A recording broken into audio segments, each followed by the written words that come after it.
Today's post is answering the question, how do you explain anxiety to your family and friends, and how can they help? I'll start off by answering what is anxiety. Anxiety is when worry and fear becomes so overwhelming it starts to affect your everyday life. It's extremely difficult to describe what anxiety is because you can't see it, and it's completely irrational. So it's pretty hard. I tried to think of examples. So one I used before is having the fear when you're hungover, like you're literally like, oh my God, what did I do the night before? What if I see that person I was dancing with? Oh my God. Another example might be like if you were in an accident and like you're completely traumatized by it and you're not really functioning that well because you're in shock or whatever, you do not want to relive it. Fortunately and unfortunately, if you have not experienced anxiety yourself, you'll never understand it. But I have a few examples of different anxieties too. Anxiety type number 1 is phobias, like, oh Jesus, there's a spider. Another one is a bit of OCD.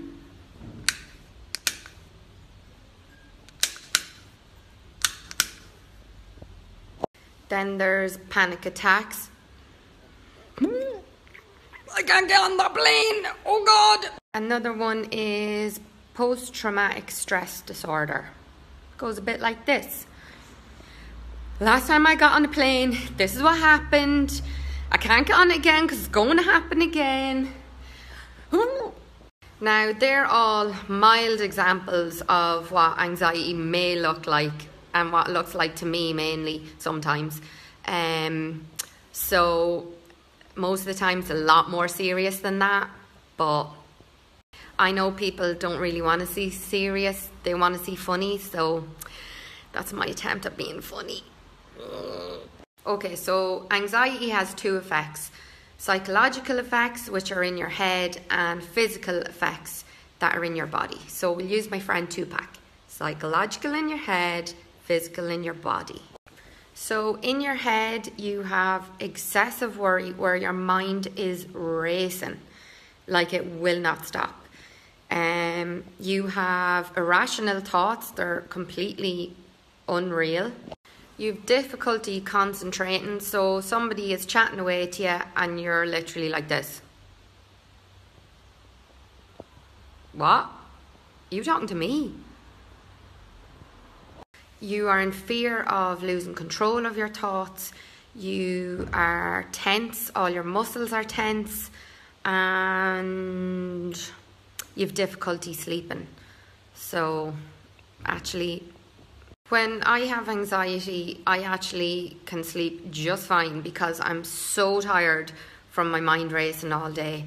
So I'm actually a bit the opposite, but I wake up super early when my mind...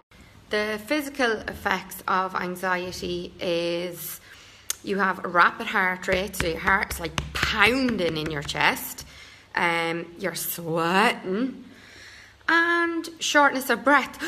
So you can be dizzy, you can have chest pain, and you can be really restless. So like you're getting up and you're sitting down and you're twiddling at your hair and you're rubbing your face. Big ones for me are vomiting and the shits. And after that embarrassing moment, I also lose my appetite. One of my advantages, I say, of having anxiety, I lose a lot of weight. Love it. Now we'll talk about the difference between anxiety and a panic attack. So a panic attack is quick and more intense. You want to escape and your body reacts quite quickly. So all of the effects come into play. Usually they last around 30 minutes, so try and stay calm. Then anxiety is kind of longer. It might last a couple of hours, it might last a day, it might last a couple of weeks. And it kind of all happens inside your head more so than the physical effects. So when you're trying to help someone suffering with anxiety, just listen. Listen and try and understand what they're going through, and don't offer advice if you don't have a clue what you're talking about, because that's just really annoying. So distraction is another good one. So go for a walk, have a laugh, watch a funny movie. Just kind of distract and brighten up the place, like if she's in doom and gloom. Ask them what they need and if there's anything that you can do to help. Like the simplest things can help.